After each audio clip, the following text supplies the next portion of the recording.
Welcome to this week's America with an Accent and to the new year. 17% of marriages in America, or 1 in 6 newlyweds, are married to a partner from a different race or ethnicity. The ratio of intermarriages is higher in urban areas, and here in Omaha stands at least 15%. We will focus today on intermarriages between partners born in different countries. How are intermarriages accepted by family? What are the main problems and benefits of this relationship? How has the technology impacted this type of marriage? Dr. Cristian Doña Reveco, an associate professor of sociology and director of the Office of Latino-Latin American Studies at University of Nebraska at Omaha, says that this type of marriage has been growing, especially since 1965. Hilary Wilkin of Nebraska and Besmir Joka, originally of Albania, married in 2017. Today, the Jokas have one son, lead a good life in Omaha, and tell us about their story. Intermarriage, happy ever after. The probability of finding a spouse from a different ethnic group increased starting in 1965 when immigration law changed to allow immigrants from around the world enter USA instead of only those from Northern and Western Europe. Migration usually happens between ages of 18 to 45 or marriage age. Intermarriages between foreign-born and U.S.-born partners are a growing type of marriage. Between 1965 and, let's say, today, the population of the U.S. almost doubled. So it went from 180 million to more than 330 million. And a large proportion, and a growing proportion of that growth is due to foreign-born people, right? So migrants, immigrants. That means that when you're thinking about the pool, the pool of possibilities to marry, you have a growing share of that pool formed by immigrants, or at least people with immigrant parents, right? That is probably one of the main reasons. Now, that is the demographic, if you wish, or a statistical reason. There's another reason that has to do with cultural openings. I mean, the U.S. until the mid-70s, if I'm not mistaken, had particular laws that prevented racial intermarriage. And while we're talking about ethnic groups, there are some of these ethnic groups that were considered also racial groups. So Mexicans at some point were considered a different race. Latinos, Hispanics, as they were defined then, were considered a different race. Obviously, Asians were considered a different race. So there were these laws that prevented racial intermarriage also affected the marriage between people of different ethnic groups or different migrant backgrounds. That's why also when those laws stopped, there are less and less. I mean, the number of people that marry increased. Now, there's something else that's very interesting. Until the mid-1940s, a man who married a woman, a U.S.-born, a U.S. citizen who married a woman from a different country or born abroad, will maintain his U.S. citizenship and will give that citizenship to his wife. In the case of women, that wasn't the case. If women married someone from a different country, they would immediately lose their U.S. citizenship because it was assumed that they will have their husband's citizenship.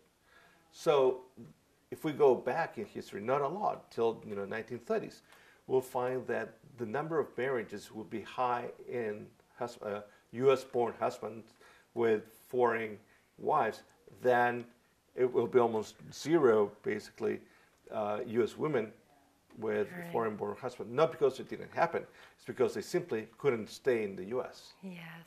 Right. So that means that all of those conditions led to that now we can see a higher number of interethnic, if you wish, marriages.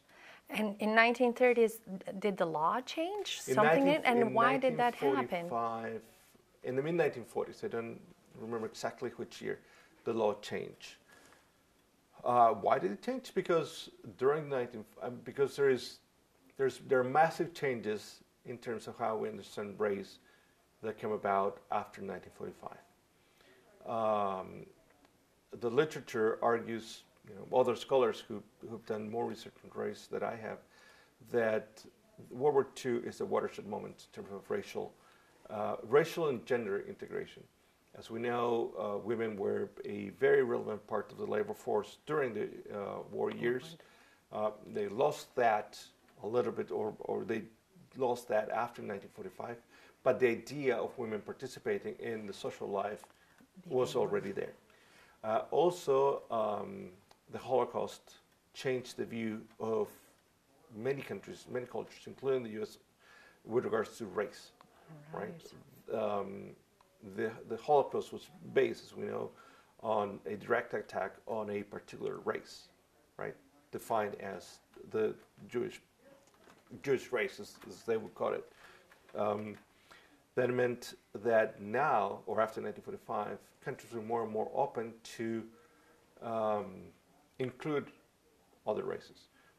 It took in some countries, in some places, in some areas, and with regards to different races, it took 25 to 30 to 40 years, but there was a growing opening to different races, and to understand that those races were part of the society as well.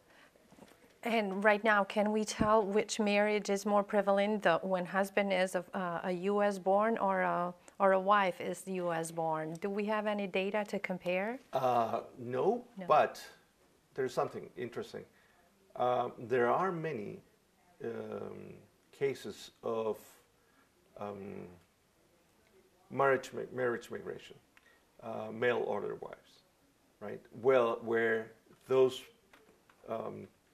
businesses at the end connect U.S. men with foreign-born women. So there is a particular business that attracts men in the U.S. and that for them to seek foreign-born women. And that might imply that the number is higher. All right, and we're talking about online dating. Online dating, yes. This is the business. Yes, mail order wives, online dating. There is, as far as I know, and I've seen research on mail order wives. I've not seen research on mail order husbands. All right. Hillary Wilkin, born and raised here in Nebraska. Besmir Joka, born in Albania and moved here at the age of 17 with parents through a green card lottery. The couple married in 2017, have a son, and now Mrs. Joka, Hillary, is a middle school English teacher here in Omaha. Besmir is an entrepreneur in food industry about to open his second restaurant. What is the biggest problem that you have encountered in your relationship because of the differences in ethnicity, if there is any? Yeah. I cannot think of anything. I cannot think. Yeah. I mean, from my perspective, it has, given that we have different backgrounds, it has been sort of, it has kind of helped us to talk more to each other, just not assume that, we come from the same background and therefore we have the same thoughts. So it has just been, we have spent more time communicating what we think, how we feel, kind of explaining our background, like the reasons why we do certain things. So there has never been an issue, like an issue where we have had a misunderstanding, but it has been very constructive, just being able to communicate our thoughts just because we came from, that's what I think. Yeah, I would agree, yeah. So it has been more beneficial than a problem. It has brought more benefits than problems. Any other good thing out of this relationship or differences that you can think of? Yeah, I would say just even that I get to experience just this whole different culture than my own because I'm with Bess. Just the way his family, the way they celebrate, the way that they interact with each other is different than my family. And, getting to travel, it is just I feel so fortunate to be married to someone that has come from a different background and that I get to learn, and we get to kind of create this new thing together. it's not like one of us is like, no, it has to be this way, and the other is, no, it has to be this way. It's just like, no, well, you have this preference, I have this preference, and we just kind of talk through it and figure out what we want together, which is just really incredible, because it's not, you know, like Beth said, we do have to talk through. We've had to, you know, and we continue to have to talk through differences that we share. But it is just like you get to know each other so much more, and There's no assumptions. Yeah, and I get to share his culture, which is just so incredible. Which ethnic group is more conservative when it comes to having one of their members marrying a partner from a different ethnic group? So it has to do with how, quote unquote, close is the culture, how inward looking, better said than close, how inward looking the culture is, has to do with the gender relations within the culture, and religion in some cases. It depends whether the culture, if the culture, for example, according to their own culture, is transmitted through the women, the idea will be to maintain the culture by that women marrying other members and not inviting other from outside. If the opposite is the case, then maybe the men are encouraged to go out. How about your families? How did they react when you introduced each other? And with, I mean, your family, with the fact that Besmir is a foreigner and an immigrant. Was there a reaction towards that? Not like, not that I experienced it. Obviously, you know, coming from a different culture, people always wonder, does this person share the same values that I do? Do they see things the same way? Are they going to treat my daughter as I want my daughter to be treated from both parents? But I felt very welcome since the beginning. And I do remember Pat. Yeah, my father's wife. Yeah, Pat. She did say, like, the first times we were hanging out, she was like, you just feel so natural having you here. You fit right in. That's nice. So from my experience, I mean, I didn't see anything that was outstanding. But, you know, when I talked to Hillary's father, when I asked him, well, I talked to him twice about our relationship when I first started dating. And then when I asked him to give me permission to marry Hillary. And there was some points that came out, like, you know, I do wonder, you know, given that you have a different background, I do wonder what your values are. It was a very constructive conversation, but it didn't seem anything that was like, well, I don't trust who you are, or. And were those values the same? They in were. Your opinion? The core values, they were the same.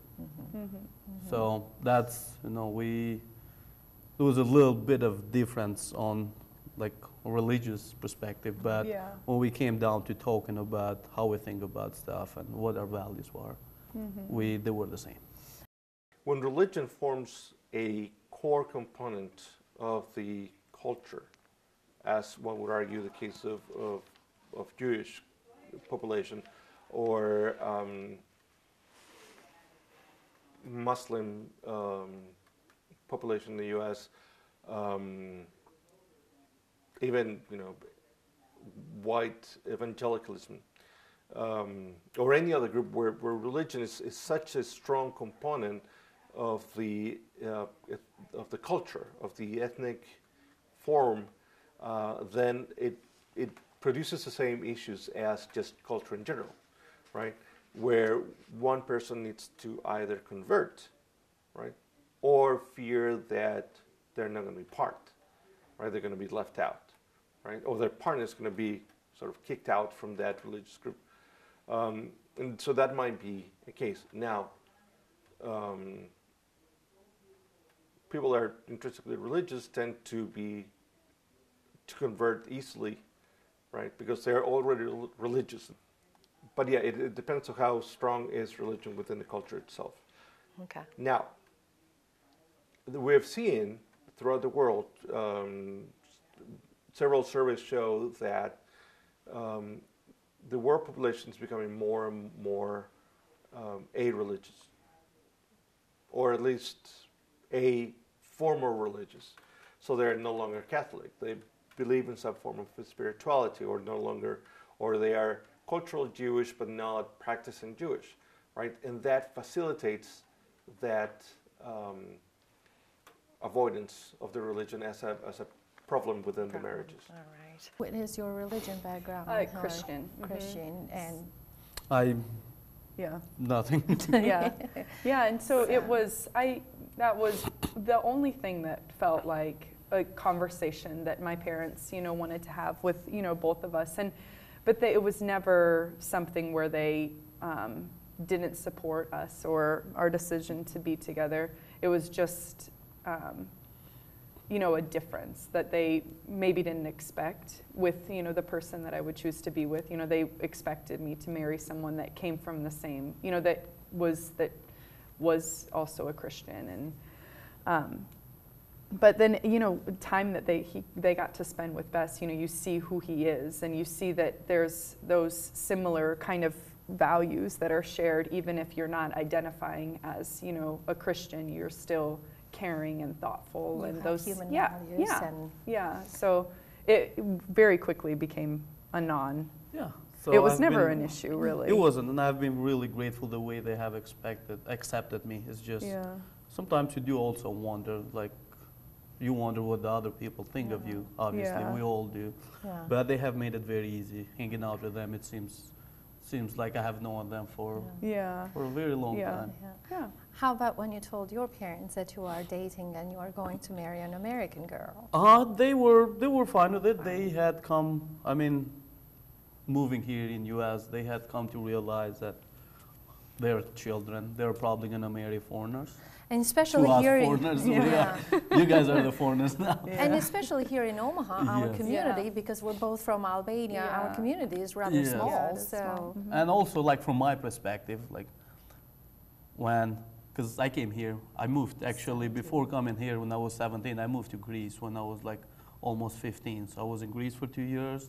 So I was away from Albania for a long time. And then some of the, thinking about marrying Albanian, it did not click into me. It just seemed Yeah. a Yeah. breach of, seemed like a difference in culture, which obviously that's my culture, but yeah. I just Yeah. gotten so used to being here and Yeah.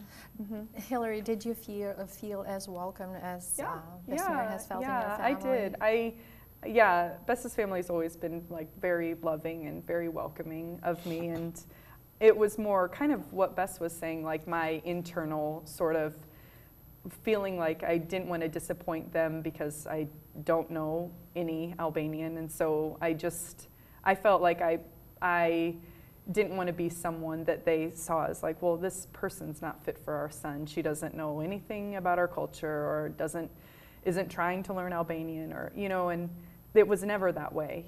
They were very welcoming and just just seemed to like really appreciate our relationship and what how they saw us together. Does family resistance cause isolation and problems within the couple? That could produce isolation from at least one group, right? If a man marries a woman, for example, from a more inward culture or ethnic group, and the family says, no, you're not allowed, or you can marry him, but then you're out of the family, that can produce isolation of that woman with regards to their original family. And depending on the woman, that could produce problems within the couple, because she might feel that there's no support for her, right? That their eventual children might not have grandparents on one side. It can be the same for the other side. I mean, it could be the same that a man from a more conservative, let's say white American group marries a Latino woman, for example. He can be cut out from the family business or from inheritance, or the children might not be accepted, right? I do have a friend that married a U.S.-born man and at some point her mother-in-law told her, well, I wish that your second child will be whiter, right? So there is that kind of implicit or even explicit direct racism towards some of the children or the grandchildren in this case, or the wife. That's just not well accepted, well received within the larger extended family. So that might be one big problem, I would argue. Yeah. And in this context, was there any misunderstanding because of the cultural differences and being then between you and your families as well? Yeah. Well, the main misunderstanding is that she gets overfed or forcefully fed every time she comes at my parents' house because It's about eating, Yeah, isn't it it? is. It really is. Yeah, which is such an It's- incredible thing because it immediately makes you feel so at home because it's just like, oh, feed her. She, yes. and it, you know, it just makes you feel like, oh, they want me to stay. Like they keep bringing food and drinks out, which was, you know, and it's like you can't say I don't want any more because I don't want to be insulting, but at some point you just can't have any more. You just have to leave stuff on your plate, and then they're like, well, I guess I can't fill it anymore. But because that's even how it was when we visited in Albania. It was just I want to be helpful, and I want to just, because we were there for a long time. We were there, you know, with Bess's family, and so I wanted to like be someone that was helping around the kitchen, and there was none of that happening. Yeah. It's like, They don't no, let you you- sit Yeah. and You're the we'll- guest, yes, right? Yeah. Yeah. Abuse of institution of marriage or fake marriages for documents is a concern of this society. What does research say about it? I haven't came across any research on this, which might be that there's no one interested in doing research on that, or that the numbers are not that relevant. Researchers tend to be interested in many things, so I would argue that it's more that their numbers are not enough. I'm not saying there aren't any. As it doesn't happen with having children in the U.S., right? I know that there are certain people that come and have the women that they give birth here in the U.S. in order for their children to have the opportunity to be U.S. citizens. That happens. The same as, you know, fake marriages. Is that a relevant proportion of the total number of births, the total number of marriages? No. No. I can say definitely no. The thing is how we understand that process of getting married. So let's say that a U.S. woman goes abroad to Costa Rica, meet someone from Costa Rica, they fell in love, they spend a year there, they come back, and they get married in the U.S. The man gets his, you know, green card through marriage, which is not an easy process. But then 2 years later they divorce. Was that a fake marriage? Or is it just that there's a higher number of people that actually gets divorced? We don't know, right? You have to go inside every single case to understand where there was a fake marriage and where there was just a regular end of the relationship. Yeah. In today's political atmosphere, there's a lot of talk regarding immigrants. Do you ever feel like you have made a mistake that you married an immigrant, or do you relate that conversation to your partner? Yeah, I mean, I would never say that it felt like I feel regret or anything. I mean, I feel just so much more gratitude that I have, you know, married Bess, who comes from a very different background and who is an immigrant. You know, it's never, I don't think of him as an immigrant. I don't think of him as, you know, I think of him as an American citizen, and I realize that, you know, his background is, you know, very different than mine, but who he is as a person is, you know, who I have chosen to marry, and I also, we're surrounded by, you know, our family and our close friends. They just celebrate life, you know, they want to, you know, we're just surrounded by people that want to learn from each other and like really enjoy differences in one another, and whether that's, you know, a different religion or a different ethnicity or whatever it is, it's just I've never felt like. Yeah, the Yeah, groups that that there we, was, we have around, like the people that we are surrounded by, they just don't seem to think about immigration as sometimes Yeah. you get betrayed by the media, or you know how it Yeah. seems like everybody is against them. That we just have been lucky to have a really good group of people who Yeah. just appreciate who you are rather than where you come Yeah. from.